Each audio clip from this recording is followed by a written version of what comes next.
Chapter 4. The Mysterious Sir Richard. Lady Tremaine needn't have worried about arriving late to dinner. Rebecca dressed her and did her hair with dexterous skill and speed, and she descended in time for dinner after all. The guests gathered in a large, beautiful room. 2 crystal chandeliers holding white candles cast a lovely glow on everyone assembled, catching on jewelry and sequins and causing everything to glitter. Lady Tremaine always found the ladies in these circles amusing. To her, they looked like vibrant, exotic birds decked out in all their finery in contrast to the gentlemen in their black tails. Lady Tremaine preferred the way of actual birds, the male birds with their colorful plumage and the ladybirds in their somber browns and blacks. She had gotten used to morning period clothes. She hadn't been able to bring herself to progress to purple until this evening, and that was only to make her friend happy.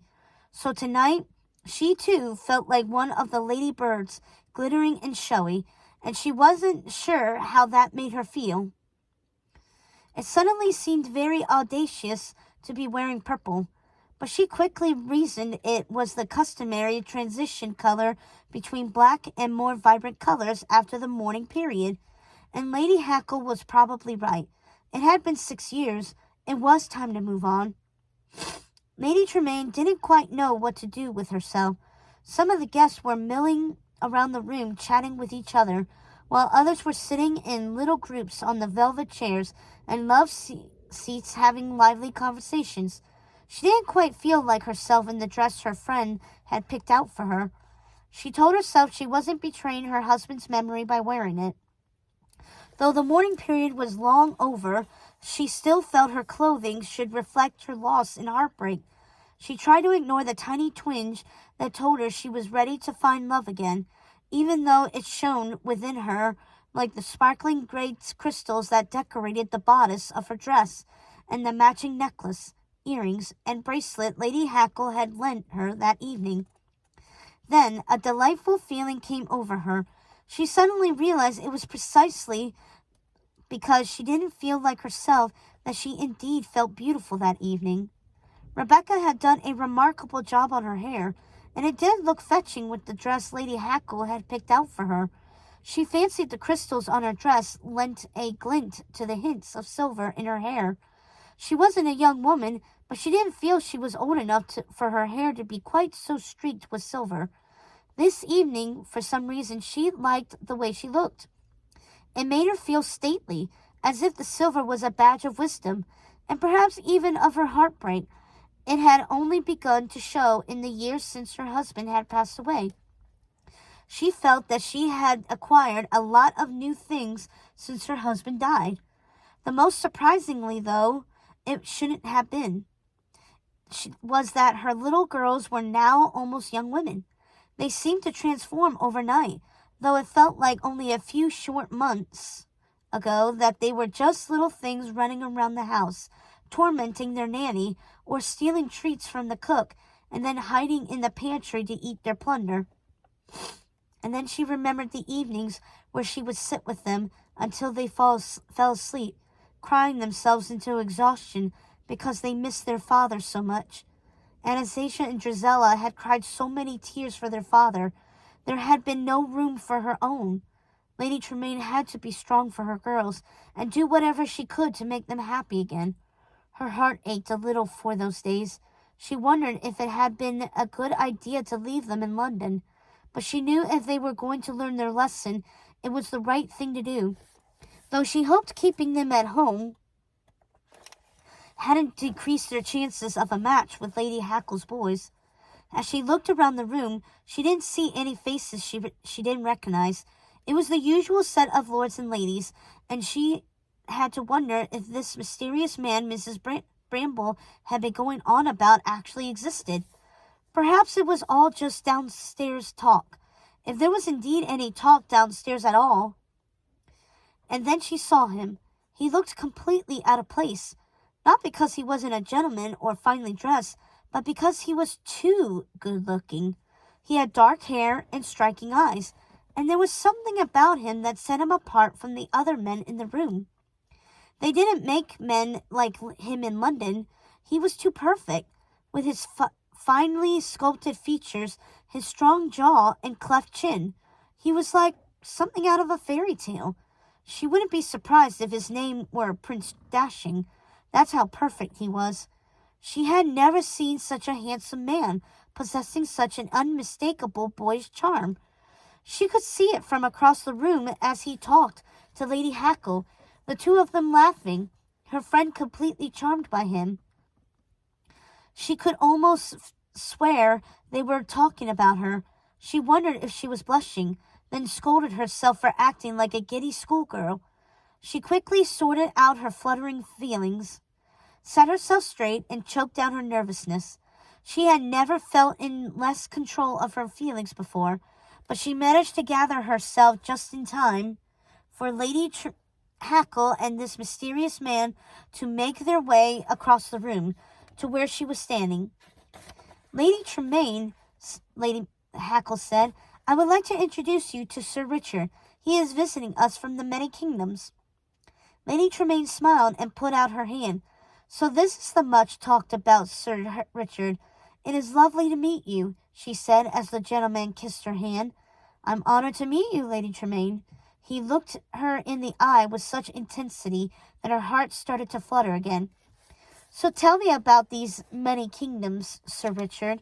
I find it interesting that so many kingdoms could coexist without conflict, that so many kings and queens could reside in such close proximity peacefully. Sir Richard laughed. Oh, the courts within the many kingdoms have their local conflicts, but never with neighboring kingdoms. There always seems to be some wicked person causing trouble for one kingdom or another, but never in ours. Thankfully, in one corner of the many kingdoms, we are a peaceful court free of wickedness. I wish I could say the same for our neighboring kingdom. It is rumored there is a beast there that runs wild. A beast? Well, that was certainly unusual and mysterious. Lady Tremaine wanted to keep the conversation going, and she knew the best way was to ask questions. She was suddenly happy her mother had sent her away to finishing school as a girl, as she was quite adept at the art of being a lady. To that end, while she was curious to hear more about this beast, she didn't want Sir Richard to think she was too interested in the more unusual aspects of his homeland. And what sort of local conflicts are there, Sir Richard? It felt odd calling this man by his first name, too intimate for someone she had just met, but she was already besotted with him. Oh, the usual sort of thing, he said, smiling.